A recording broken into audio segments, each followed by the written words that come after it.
Eu queria começar falando um pouco sobre esse meu título, né? Como o Sharon falou, provocador. Na verdade, eu tive, digamos que, três principais objetivos quando eu escolhi esse título, né? O primeiro, acho que vocês já devem ter pensado, né? Foi fazer digamos, uma homenagem, né, ou como dizem os franceses, um clin d'œil, né, uma piscadela para, né, aquela autora que todo mundo conhece, indiana, Gayatri Spivak, aquele livro super famoso, Pode Subalterno Falar. Então, digamos, tomei emprestado, peguei uma carona nesse título para começar o título da minha fala. E, evidentemente, né, que é também uma operação retórica para atrair a atenção do leitor / espectador, né, justamente a partir desse jogo e dessa provocação e dessa própria referência a Spivak. E o terceiro objetivo, o mais importante, né, foi servir de ponto de partida, né, para essa reflexão, que eu proponho para hoje. Porque dentro desse título, essa primeira parte do título, a gente tem dois binômios, né? Então, o primeiro binômio, vamos pensar, é historiadores e imagens. E o segundo, brasileiros e medievais. Então, nesse primeiro binômio, pensar essa relação entre historiadores e imagens, né? A gente, em geral, está acostumado a pensar historiadores trabalhando com textos, com fontes textuais, mas eu sublinho a importância da gente alargar essa nossa possibilidade de trabalhar com objetos e com fontes também para as imagens, para a cultura material de modo geral. Então, acho que as imagens, as obras de arte, não devem ser vistas como sendo unicamente um campo de trabalho de historiadores da arte, mas também historiadores podem e devem, e já, de certa maneira, já respondo a essa pergunta, trabalhar com imagens. Sobretudo quando a gente considera uma sociedade como a sociedade medieval, na qual as imagens têm uma importância muito grande. Outras também, mas nesse caso que nos interessa mais, é muito importante trabalhar com imagens. Um aporte muito grande, né, como pensar a sociedade por meio da imagem, como pensar a imagem por meio da sociedade, enfim. Então, é uma discussão muito importante, algo que eu insisto muito para meus alunos, por exemplo, a gente pensar imagens e pensar como se trabalhar com as imagens, né? Porque também é uma outra questão. É necessário uma metodologia, é necessário certos cuidados, né? Eu vou falar um pouquinho sobre isso. Enfim, então, digamos que a primeira parte, né, é essa relação entre historiadores e imagens, reforçar a necessidade, o interesse, a riqueza que há nesse tipo de fontes. E o outro binômio, justamente, é brasileiros e medievais. Uma outra questão que a gente poderia falar, mas se não teve Idade Média no Brasil, para que a gente vai estudar, né, Idade Média e imagens medievais, né? É claro que essa é uma pergunta, digamos que tem uma dose de determinismo grande, de um certo utilitarismo também, né? A gente não precisa ter tido ou estar naquela conjuntura para poder falar, né? Essa ideia de uma espécie de um lugar de fala, né, nesse sentido de que você teria que ter experimentado a Idade Média para falar, não tem muito sentido, até porque digamos, um francês de hoje não é um francês medieval, não é um franco, nem de longe, por exemplo. Então, ao contrário, né, esse olhar de fora, não só cronologicamente, mas também espacialmente, é extremamente interessante, né, trazendo novas visões, trazendo um olhar que é menos influenciado por essa carga tradicional, né, como franceses, espanhóis, etc. É certo que, por outro lado, existem dificuldades. Não vou dizer que seja um caminho muito fácil trabalhar do Brasil, no Brasil, com história medieval, com história da arte medieval, com história das imagens medievais. É certo que há muitas dificuldades, sobretudo duas, né? Acesso às fontes e acesso à bibliografia. No caso do acesso às fontes, é certo que de uns 10 anos, ou um pouco mais para cá, com o desenvolvimento das tecnologias, com o aumento de digitalizações, a gente tem tido uma mudança muito grande. A gente tem acesso hoje a por exemplo, a manuscritos em uma quantidade enorme, né? As grandes bibliotecas, os grandes museus estão digitalizando os seus acervos, o que é extremamente importante. Em relação à bibliografia, a gente também tem cada vez mais um cuidado com uma bibliografia disponível online, então isso facilita. É claro que, por outro lado, tudo que é livro físico, para a gente, nesse momento está muito ruim, né? Vocês sabem que a gente vai olhar para comprar um livro importado agora, não tem nada menos de R$1.000, daí para cima. Mas, quando é livro digital, ainda é mais fácil conseguir. E daí uma situação da pandemia que foi, de certa maneira, vamos chamar assim, interessante no ano passado, quando todo mundo fechou, e que de repente, mesmo na Europa, eles se viram obrigados a usar esse recurso de bibliografia digital, e a gente viu como isso fez aumentar a oferta de bibliografia digitalizada, de difusão de meios, enfim, então acho que isso também ajudou a chamar a atenção para como essa virtualização, né, da produção bibliográfica é importante para quem não está nesses grandes centros na Europa, nos Estados Unidos, enfim, outras regiões, quando a gente está falando de Ocidente medieval, né, que é o que eu trabalho mais. Enfim, então, acho que se tem algum lado minimamente positivo no meio de toda essa situação de pandêmica, é que essa circulação do saber se acentua um pouco mais, essas oportunidades da gente trocar, fazer reuniões acadêmicas à distância, isso é, enfim, alguma coisa que minimamente positiva. Mas, enfim, então, essa introdução, talvez um pouco longa demais, foi para explicar o ponto de partida dessa fala, né, de onde veio, ou seja, esse cuidado, esse interesse pelas imagens medievais, né, a partir de um lugar que não é o centro dos estudos, mas que ainda assim é possível ser feito, né, e ao mesmo tempo, como eu disse, trazer esse olhar novo, uma criatividade, né, que às vezes a gente não encontra. Eu lembro, por exemplo, no que diz respeito à minha tese de doutorado, né, sobre o claustro de Moissac,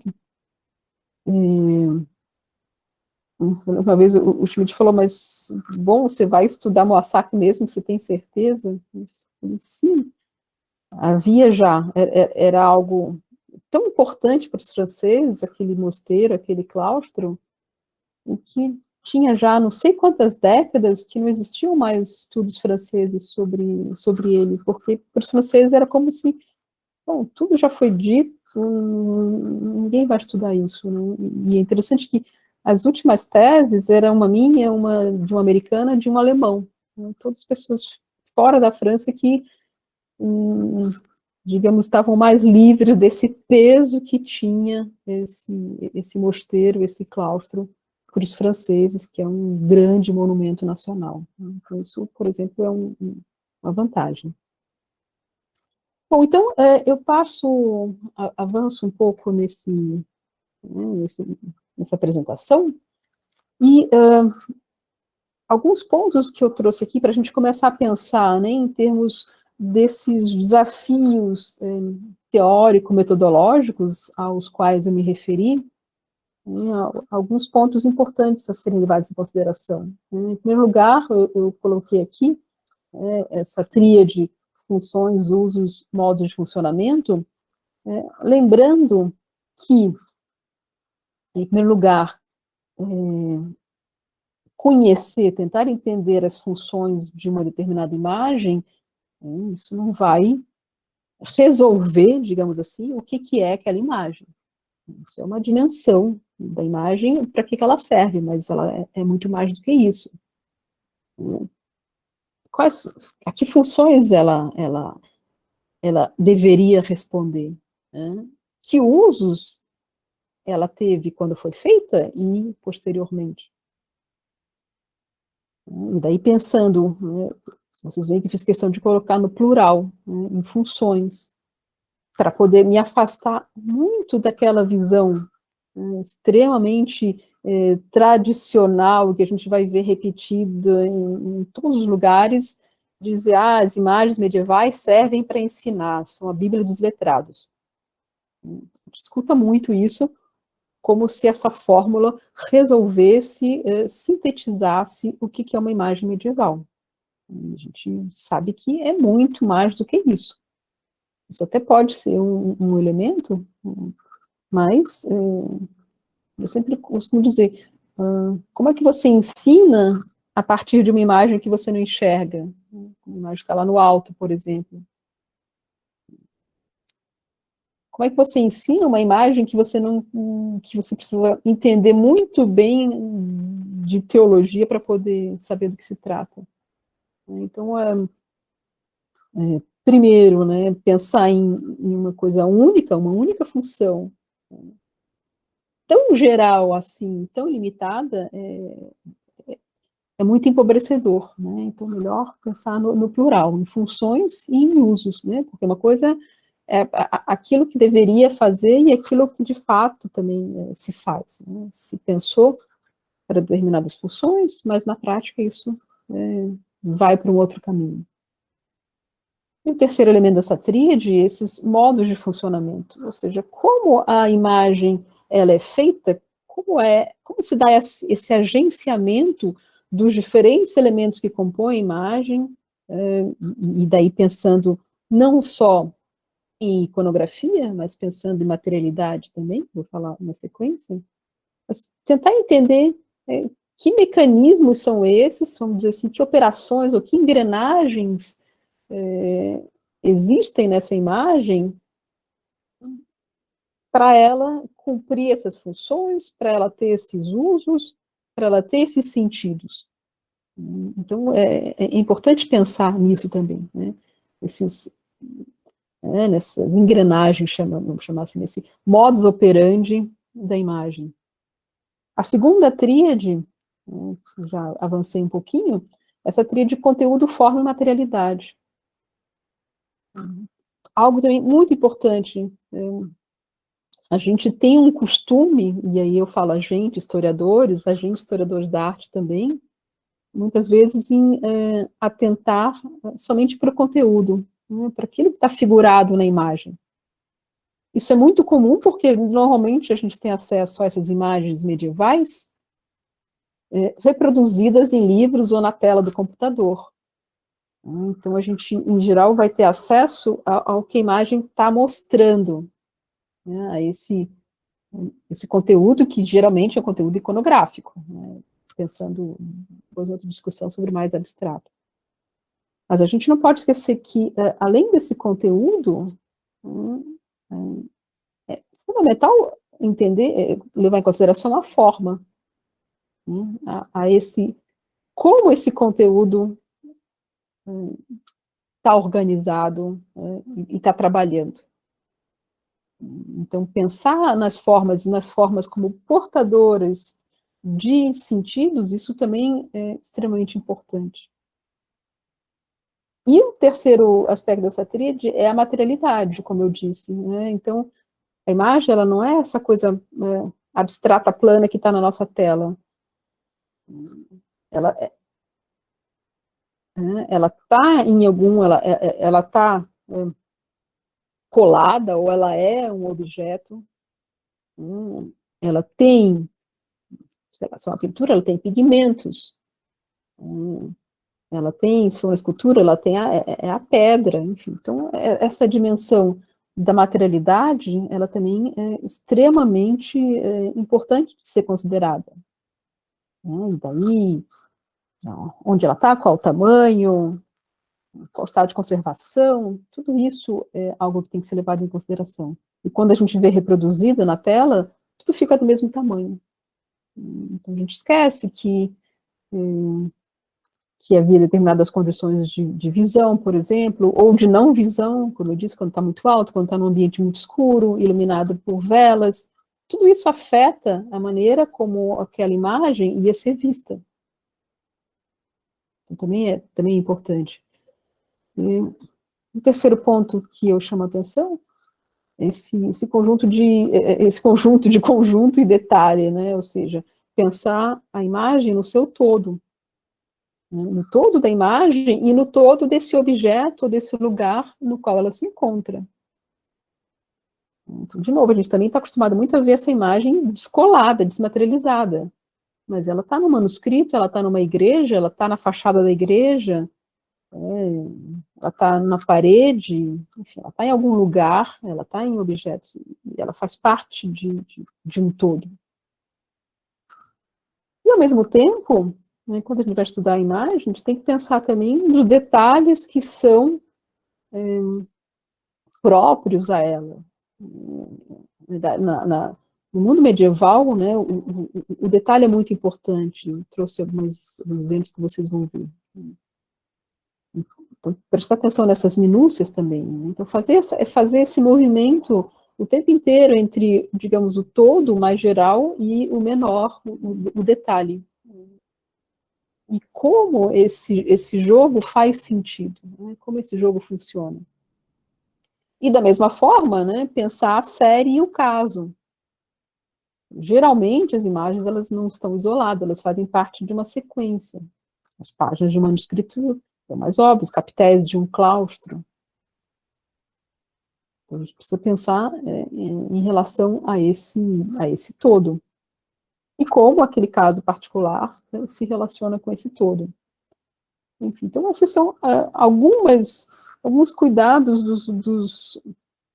digamos, mais gerais que a gente precisa ter quando a gente está pensando em imagens medievais. E lembrando que não existe uma metodologia fechada, pronta, e que você possa aplicar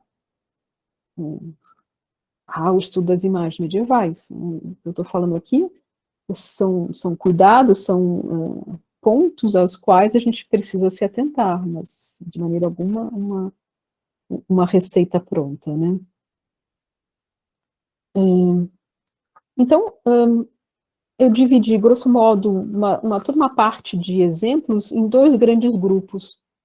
Um grupo um pouco menor, de problemas a serem evitados, e um outro de operações que são, digamos, recomendadas, que são interessantes de serem feitas. Né? Então, pensando, de novo, de uma maneira bem prática, mas sem criar e sem pretender fazer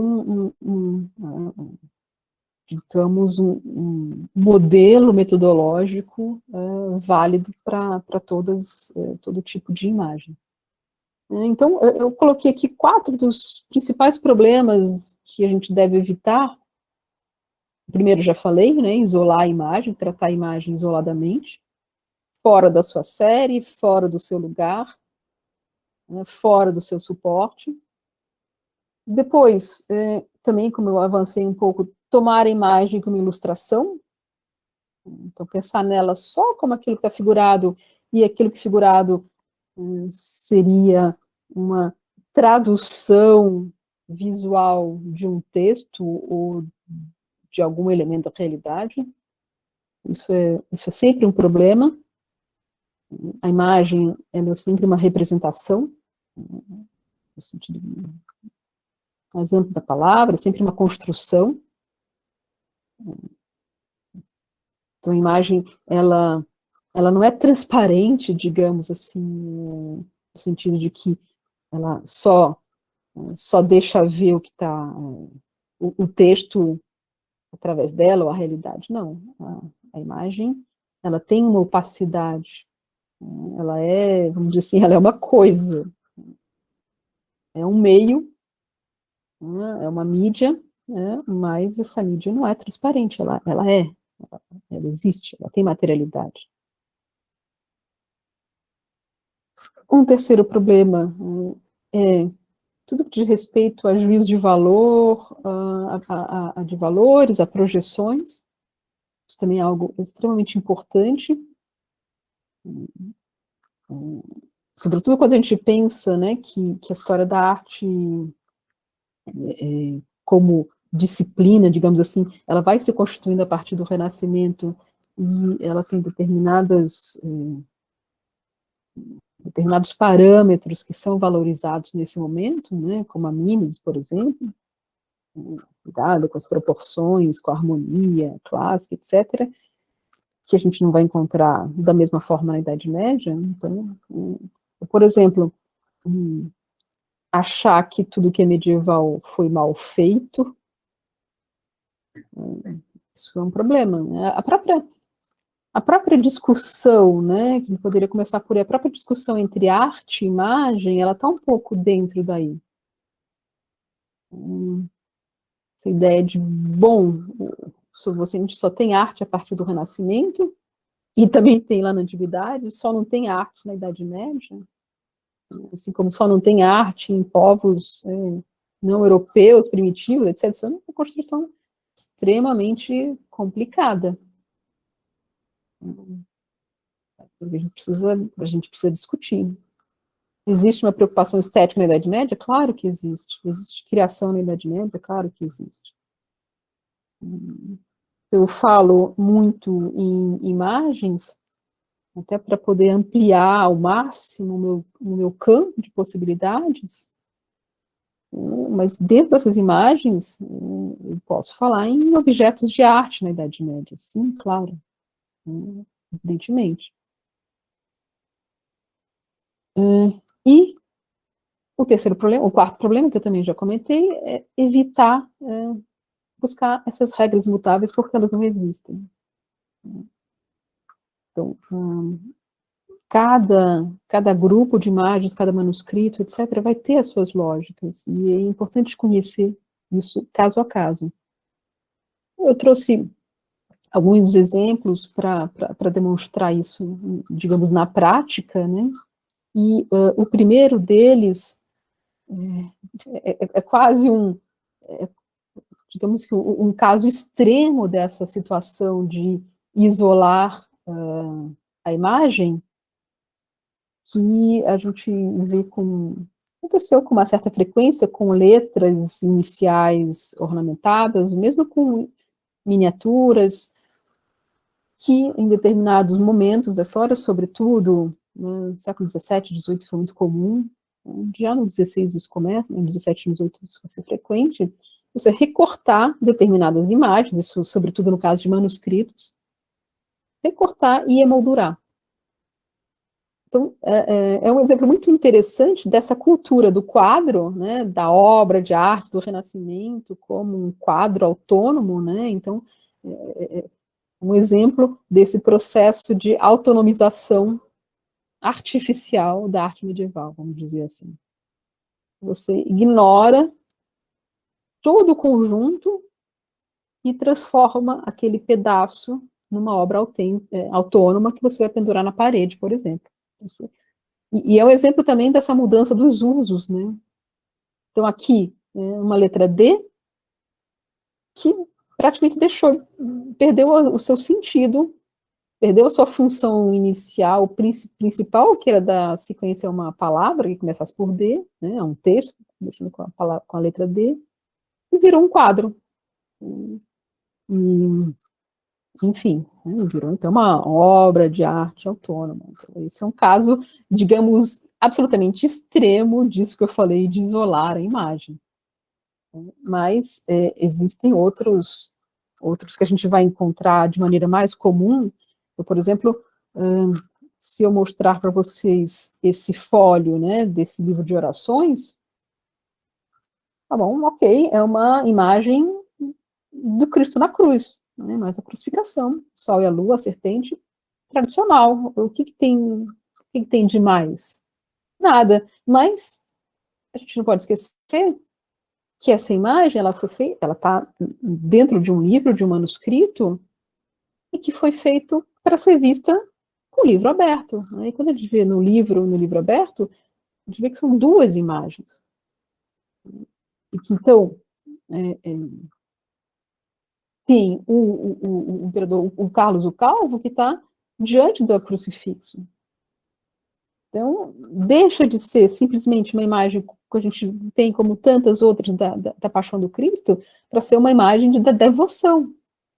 Né? E daí a gente vê todo o jogo de continuidades, a borda entre eles, essa borda que também está no manto, né, na coroa, no manto, etc. A posição de humildade, e daí por diante. Então, sozinha, né, se a gente tivesse recortado aquela primeira imagem, como eu falei, a gente não ia entender qual a importância e para que ela foi feita, né, dentro desse manuscrito, enfim, todo o peso político, devocional, etc. Um outro exemplo, aqui, uma galeria do Museu de Toulouse, que funciona num antigo mosteiro, num claustro. Então a gente vê essa sequência, né, de esculturas, a gente olhando assim, parecem uns cachorrinhos sentadinhos que vão uivar, né, e na verdade são gárgulas. Né? Então, se a gente fosse colocar na posição certa, para começar, nós teríamos que estar assim. E essa é a posição correta. A gárgula serve para escoar a água, né? A água vai sair pela uma espécie de canaleta ornamentada. Se eu isolo da arquitetura e modifico a própria posição, aquilo que tinha uma função prática, escoar a água, e ao mesmo tempo ornamental, você vai fazer uma simples canaleta, mas você ornamenta aquela canaleta, coloca uma forma de animal, e aí tem toda uma discussão do porquê, seja, tem teorias, para assustar as pessoas quando chovesse, a água caísse, ou para evitar que o diabo entrasse por esse buraco para a igreja, enfim, tem algumas teorias, mas não importa. A questão é que se você tira do edifício e coloca elas de pé, né, você perdeu completamente a ideia do porquê, né, do que são essas imagens, né, por que elas foram feitas. Então, outro problema desse retirar, desse isolar a imagem.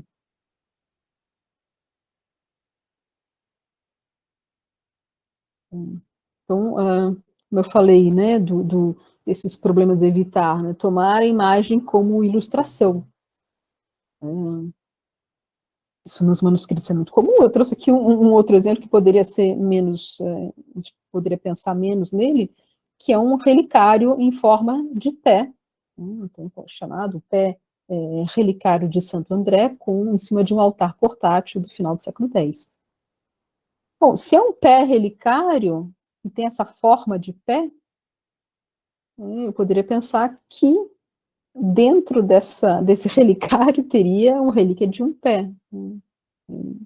E não tem, na verdade, nesse relicário tem várias relíquias, a sandália de Santo André, mas vários outros objetos, anéis da corrente de São Pedro, um pedaço da cruz, etc. Então, de novo, é um caso extremo, como aquele primeiro que eu mostrei, para lembrar que as imagens, elas não são simplesmente ilustração. Elas podem ser uma coisa outra. E essa coisa outra, por motivos diversos. Então, aqui, quando eu coloco essas outras relíquias junto da relíquia da sandália, eu estou potencializando esse relicário, estou tornando ainda mais importante, ainda mais prestigioso.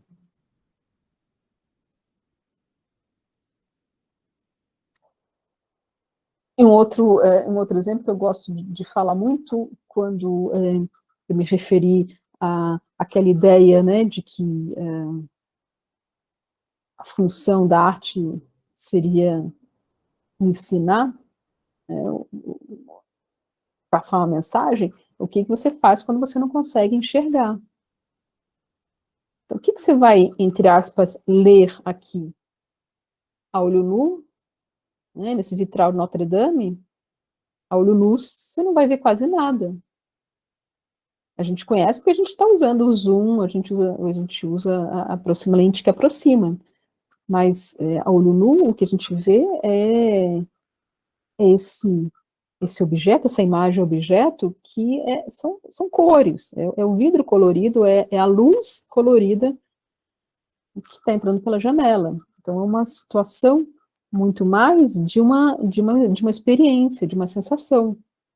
Eu trouxe uma imagem em outra igreja, em Saint-Denis, para a gente ver o que essa outra possibilidade, né? Ou seja, a luz, digamos, o vitral funcionando, essa luz colorida, que entra na igreja e entra nas pessoas, nas esculturas, no que tiver.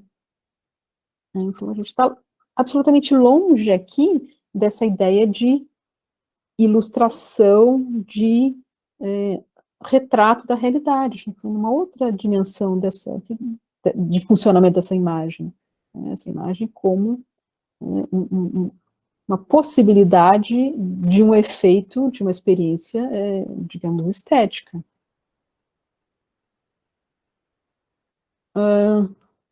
E eu acho que o último exemplo dessa primeira parte, esses juízos de valor a serem evitados. Né? Então, aqui, por exemplo, um caso que eu acho extremamente interessante.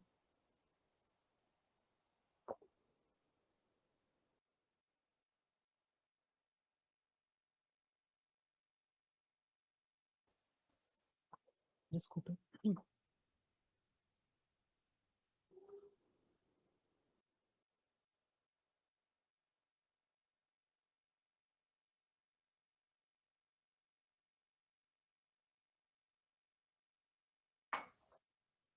Ah, me engasguei, desculpa.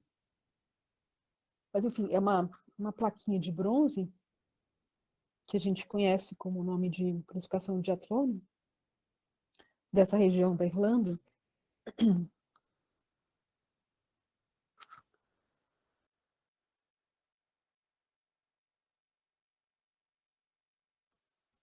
Observem essa descrição que a gente vai ver num livro de história da arte muito conhecido, foi traduzido em português. Então, acho muito usado em curso de história da arte, por exemplo. E daí o Jansson diz o seguinte sobre essa plaqueta, né? Que a figura humana, ela está fora do alcance dos artistas célticos ou germânicos. E que essa placa, que é uma placa de encadernação, né? Então tinha encadernação geralmente de couro, de manuscrito, e você podia ornamentar com objetos, como por exemplo placas de marfim ou de bronze como esse. Então mostra a incapacidade, né? Absoluta incapacidade, né, do artista de conceber o corpo humano como uma unidade orgânica, de maneira que a figura do Cristo fica desencarnada no sentido mais elementar. A cabeça, os braços e os pés não passam de elementos separados, presos ao motivo central de espirais, zigue-zagues e faixas entrelaçadas. Existe claramente um fosso entre as tradições celto-germânicas e as mediterrâneas, que o artista irlandês que modelou o Calvário era incapaz de ultrapassar. percebam que, em outras palavras, né, o Johnson está dizendo que isso é uma coisa horrorosa, que esses artistas são bárbaros, eles não sabem fazer o que um romano faria, né, grosso modo. Incapacidade, o fosso, incapacidade 2 vezes. E daí a gente observa, né, a mesma imagem analisada por um historiador e teórico da arte medieval, enfim, que eu gosto muito, considero também como, junto com o Schmidt, meu outro orientador, que vai fazer todo um estudo sobre essa imagem, mostrando ao contrário, como esse jogo entre figurativo, né, a cabeça, as mãos, e o ornamental, né, longe de ser uma incapacidade, é uma virtude, uma qualidade, né? Como ele fala, a melhor demonstração do que foi capaz e a mais prestigiosa aos olhos de sua sociedade. Então, primeira grande diferença, eu não tenho que usar o parâmetro do mundo mediterrâneo clássico, nem o parâmetro do Renascimento para julgar. Eu tenho que entender a partir de quem produziu, de quem consumiu essa imagem. Né? E daí a demonstração dele, a hipótese dele, que é extremamente interessante, ele vai falar, entre outras coisas, que nesse jogo entre o ornamental e o figurativo, o artista mostra a dupla natureza do Cristo. Então, uma espécie de tradução visual não literal dessa ideia da dupla natureza do Cristo, usando essa, digamos, quase que essa metáfora do figurativo e do ornamental. Então, é um exemplo contrastante. E um outro exemplo que também acho bastante interessante é um relevo na Catedral de Lyon que foi martelado. Em algum momento, não se sabe exatamente quando isso aconteceu, mas pela sequência das outras imagens, e aí, de novo, né, a importância de estudar a imagem na sua série, pela sequência das imagens e pelos restos que ficaram na pedra, a gente sabe que era aquela passagem da relação entre uma das filhas de Ló com o próprio Ló. Né? Então, uma cama e 2 personagens na cama. Passagem bíblica. Mas, observem que 2 historiadores da arte já tradicionais, claro, isso, o Johnson é atual, esses aqui a gente está falando de uma ocupação um pouco anterior. Mas o Lucien Beguli, por exemplo, ele diz que é a entrada de uma caverna. Ele não quer falar da palavra tabu, incesto, né? E aí o Emily Malho.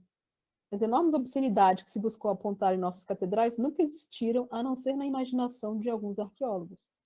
A arte do século XIII é muito casta, surpreendentemente pura. Na Catedral de Lyon, o artista encarregado de contar as origens do mundo, quando chegou a aventura de Ló e suas filhas, deixou o medalhão vazio.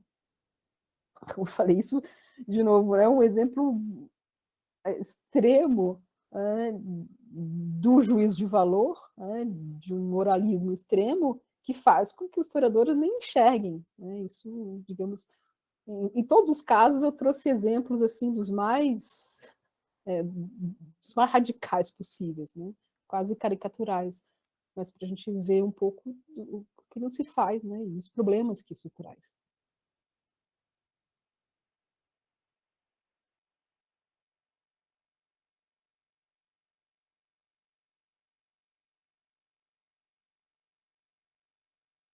Bom, e daí, para não me alongar muito, aliás, já estou me alongando, eu vou falar um pouco do que a gente deve fazer, né? Dessas operações mais frequentes, né? Às quais a gente tem que ficar atento, né? Ou seja, as repetições, os contrastes, o uso da ornamentação, a distribuição, a disposição de elementos e, claro, a relação com o texto. Né? Então, por exemplo, essa imagem do sacramentário de Marmoutier, a gente observa várias dessas operações que são muito frequentes nas imagens medievais. Então, por exemplo, são a exposição das ordens da igreja. A gente vê que há, por exemplo, uma coisa central, que é o cuidado com a hierarquia. Então, as ordens superiores em cima, as ordens inferiores embaixo. Há uma preocupação com a axialidade, então o que é o mais importante na parte de cima? É o bispo. Depois vocês veem o jogo cromático, né, de simetria, e às vezes uma simetria cruzada. Então o bispo tem uma auréola dourada e a roupa alaranjada, vermelha. Os outros dois, né, o padre e o diácono, têm trocada a auréola alaranjada e a roupa dourada. Então, isso, por exemplo, é um jogo cromático interessante, né? Você cria uma simetria visual, é aí que eu falo desse trabalho estético. Essa estética medieval funcionando por meio de simetria e desses jogos de trocas. E embaixo, as 5 ordens inferiores, elas não têm direito a esse fundo azul, por exemplo. Mas assim mesmo tem uma hierarquia. Então, isso é um exemplo de como as imagens medievais elas são construídas. Elas têm determinadas operações, vamos chamar assim, de uma retórica visual, né, que ajudam a que ela funcione, que ela, digamos, mostre o que ela quer mostrar. Então, por exemplo, se é uma imagem que está mostrando a hierarquia da igreja, a imagem está mostrando a hierarquia da igreja hierarquicamente. Isso, de novo, eu disse, a forma e a distribuição tem sentido, não estão à toa. A ideia, por exemplo, da repetição e da diferença. Né? Então, aqui uma Bíblia carolíngia, a gente vê a criação de Adão, a criação de Eva. Né? Então, percebam como há, né, várias repetições, mas, ao mesmo tempo, algumas diferenças. Chama atenção para duas. Então, de um lado, Deus Pai criando Adão da terra, do outro lado, criando Eva da costela, vai puxar a costela, né, de Adão. Percebam que é o único momento em que, né, Deus Pai está atrás, ele está por trás do fundo. Cria uma distância entre ele, né, e esse momento de criação de Eva. Uma outra diferença, observe como o fundo é sempre claro, até chegar no último momento, que é quando Adão e Eva foram expulsos e vão ter que trabalhar, parir, etc. O fundo deixa de ser esse fundo claro do paraíso e é um fundo escuro. Para mostrar um corte. Eles saíram do paraíso, eles foram expulsos. Que recurso visual a imagem está usando? A cor do fundo. Então, a cor do fundo já mostrou essa separação. A cor do fundo, as árvores também, que são mais curtinhas. Uma série de operações, né? Daria para falar muito mais. Chama atenção só para essas.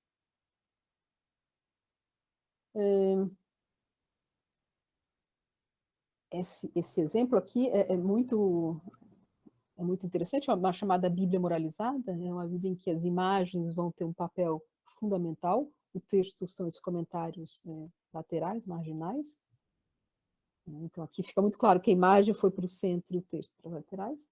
E a gente vê esse jogo de explicação da Bíblia, né, de passagens bíblicas por meio da imagem. E eu trago um detalhe, que essa exegese muito frequente, né, que vai associar a criação de Eva à criação da igreja do flanco do Cristo. Vocês veem que a imagem ela cria um paralelo, né, iconográfico para reforçar essa ideia exegética. Então, Deus Pai puxando Eva, e assim, Deus Pai com uma auréola cruciforme, o que já é bem interessante, e o Cristo puxando a igreja, personificada como uma mulher, né, do flanco de de Cristo. Né? Então, o paralelo, Eva, igreja, Adão, Cristo, e tudo que tem de rico nessas analogias. Então, os animais, os membros do clero, etc. Então, várias ideias sendo expressas visualmente. Outro exemplo, nesse livro litúrgico do século XII, de novo, que a gente tem que olhar aberto. Se a gente olhasse um ou outro, a gente perderia a riqueza dessa relação. Né? Então, sempre é muito importante pensar em todas as possibilidades de relações. O Cristo na cruz e o T do Teigitur, que lembra a forma da cruz, até a cor é a mesma, mas que também vai remeter a uma árvore, também vai remeter a um cálice. Então, de novo, todos esses jogos exegéticos, a gente poderia falar de uma exegese figurativa que a imagem está criando.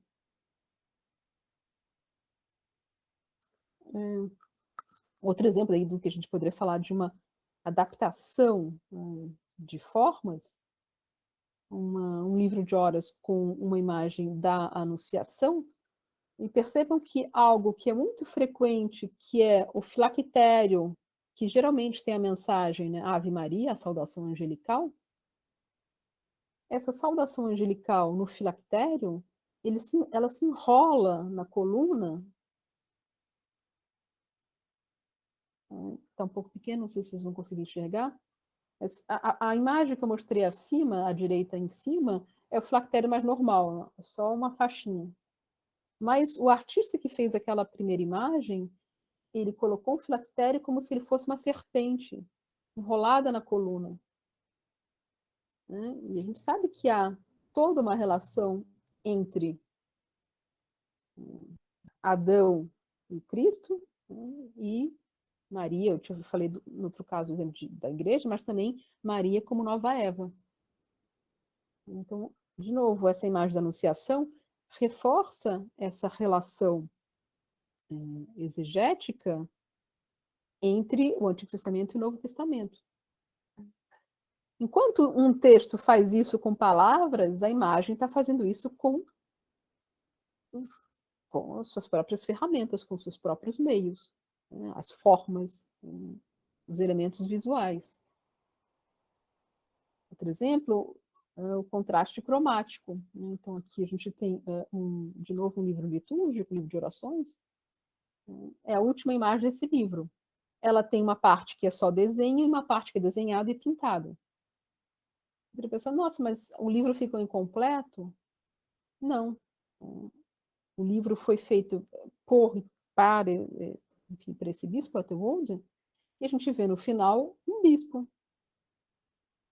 Ele está em destaque. Então, aqui, o uso de cores está, né, servindo para destacar esse personagem. O resto virou meio que o cenário.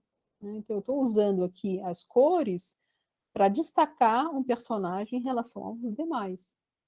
Então, um dos vários recursos que a imagem pode empregar. Um outro tipo de contraste, de tamanho. Então,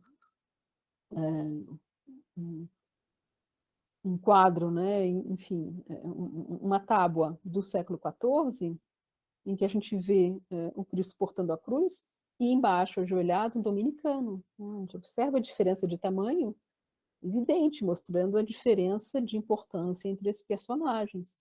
Ao mesmo tempo, reforçando a humildade do dominicano, né, na sua posição de oração, etc. Então, esse contraste de tamanho ajuda a reforçar essa virtude cristã importante, que é a humildade, né, que um bom cristão deve ter.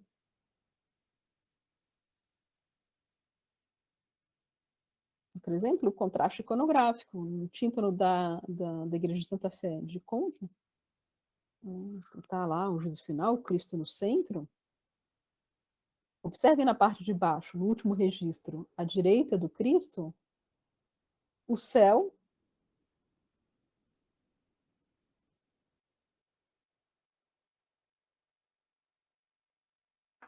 né, o céu com Abraão no centro, o céu figurado como uma igreja, com os seus arcos, todo mundo bonitinho, sentadinho, encaixado nesses arcos. Observem do lado oposto, no inferno. O inferno é uma bagunça, não tem esses elementos arquitetônicos separando, organizando. Então, não só está se fazendo uma divisão muito clara, né, direita e esquerda, mas essa ausência de uma estrutura arquitetônica que nada mais, nada menos é do que a igreja, que faz com que o inferno seja desordenado como o inferno deve ser.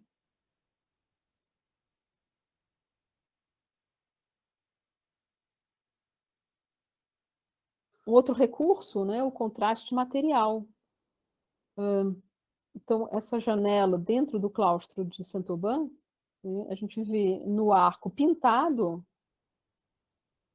os reis magos, de um lado, o massacre dos inocentes no início, depois, no centro, essa construção arquitetônica, e ao lado dela, do lado esquerdo nosso, a gente vê os reis magos, um deles oferecendo um presente. Oferecendo um presente para quem? Para o Cristo, que está na parte de cima esculpido. Então, isso é muito interessante. A imagem é um todo, mas houve uma diferença de material e de suporte. Um pouco como aquele caso de Ethelwold, eu coloquei uma diferença hierárquica. Então, o mais importante, que é a Virgem e o Cristo, eles estão esculpidos. E eram policromados também, se perdeu. O que é menos importante, os reis magos, o Herodes, etc., está só pintado. Eu criei um contraste material que serve para mostrar o que é o elemento mais importante. E ainda tem esse eixo central, né, que associa a Virgem, a cidade, a porta fechada, né, que é também alegorias muito frequentes da Virgem, né, sobretudo essa ideia da porta fechada, reforçando a virgindade de Maria. E todo um outro dossiê que seria enorme, que é a ornamentação. A gente já viu no caso da placa de Atlone como o ornamento, como ornamental, pode ser usado de maneira muito rica. Eu trouxe só um exemplo, não sei se vocês conseguem ver, mas o sangue que está escorrendo dos braços do Cristo, ele tem uma forma de esses pequenos quadrados da notação musical. Então, é muito interessante como das diferentes possibilidades de representar o sangue do Cristo, né, se criou uma espécie de continuidade, né, do sangue para a notação musical. Então, quase que o corpo do Cristo, o sangue do Cristo, criando a música. Isso é um exemplo, poderia ir muito além nisso, não vou, não, enfim, a gente tem nem tempo aqui. Dentro do que eu disse, né, que é importante a gente observar a disposição dos elementos na imagem, esse jogo do que está no centro, do que está nas laterais, do que está na margem, do que está fora, é muito importante. A gente vê aqui, nessa cena da Santa Ceia, como há um eixo central, que é o Cristo, João, né, o Cristo, a mão do Cristo abençoando, João, e o traidor, Judas, embaixo, do outro lado. Então, tem um contraste que está todo mundo atrás da mesa, só o Judas está na frente, mas, ao mesmo tempo, ele está no eixo central, porque esse esse é o ponto central, a traição. Então, estou chamando a atenção para esse momento.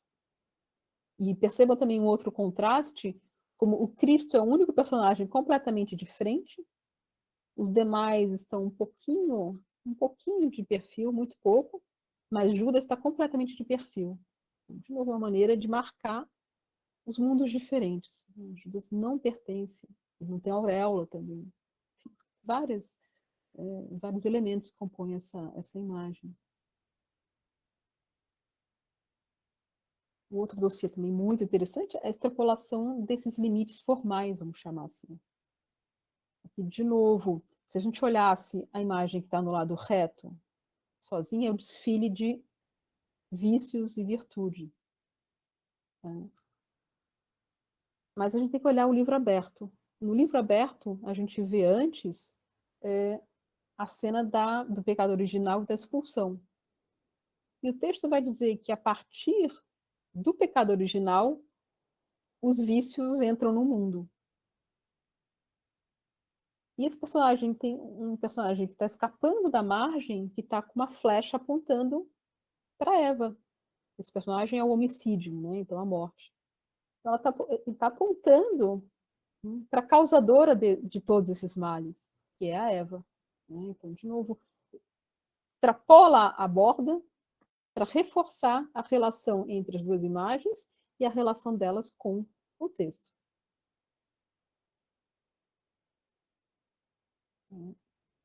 Aqui é uma inicial D, né? Uma letra inicial D. Então, é uma cena de negociação. Estão vendendo, o leigo está vendendo pergaminho e esse abade santo está comprando. Eles estão juntos.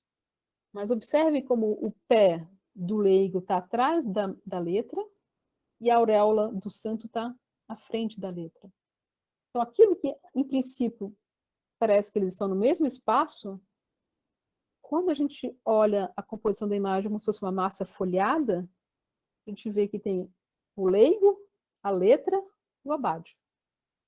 O abade está na frente, primeiro plano. Três planos. O mais importante é o que está na frente, que é o santo abade.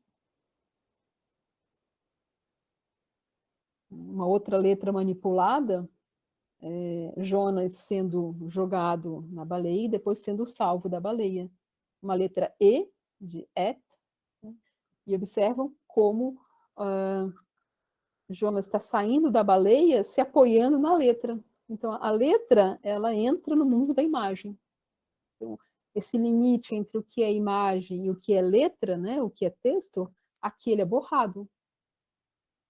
A letra, ela está participando da imagem, ela está servindo de suporte para o Jonas sair da baleia. Nessa Bíblia do século XII. O uso das margens, né, sobretudo o final do 12, 13, 14, é extremamente interessante. A gente vê, por exemplo, aqui, os reis magos indo atrás da estrela. A estrela está na margem, né, reforçando essa ideia de um movimento, né, algo que eles vão conseguir, está longe. Eu já estou quase concluindo, já passei um pouco do meu tempo, né? Um outro uso da margem, no Apocalipse, o massacre das duas testemunhas, e observem quem está na margem é João, e ele está usando a margem como se fosse uma torre, e ele está olhando pelo buraquinho da torre. Então, aquilo que é a borda da imagem, que seria um elemento formal, esse elemento formal se transforma num elemento iconográfico. Então, essas várias possibilidades de manipulação que a imagem tem. Aqui um outro exemplo, massacre dos inocentes, o soldado e a mãe lutando pela criança e a criança sendo cortada pela borda. E já concluindo, acho que esse é o penúltimo exemplo, a relação entre o que está na margem e o que está no centro. Então, no centro, a gente tem, em geral, as imagens mais sérias, em geral. Então, a gente vê aqui dois casais cavalgando. E na margem, a gente vê essa sátira da freira cavalgando um religioso, dos macaquinhos empurrando, de um macaquinho empurrando os outros macaquinhos num carro, né, numa carruagem, enfim, numa carroça. Então, esse contraste entre centro e margem. né, as imagens jogando. E um último exemplo, esse é um dos meus preferidos, um livro de salmos, um saltério do século XIII. A gente tem nesse fólio o salmo, enfim, e na margem esse personagem flechando exatamente, né, o ânus desse outro personagem. E se vocês olharem, ficou um pouquinho pequeno, mas se vocês conseguirem olhar, a flecha, ela continua uma letra, que é a letra P de conspecto. Conspecto é participo passado de conspício, né? Alguma coisa como enxergar, como dar a ver, como chamar a atenção.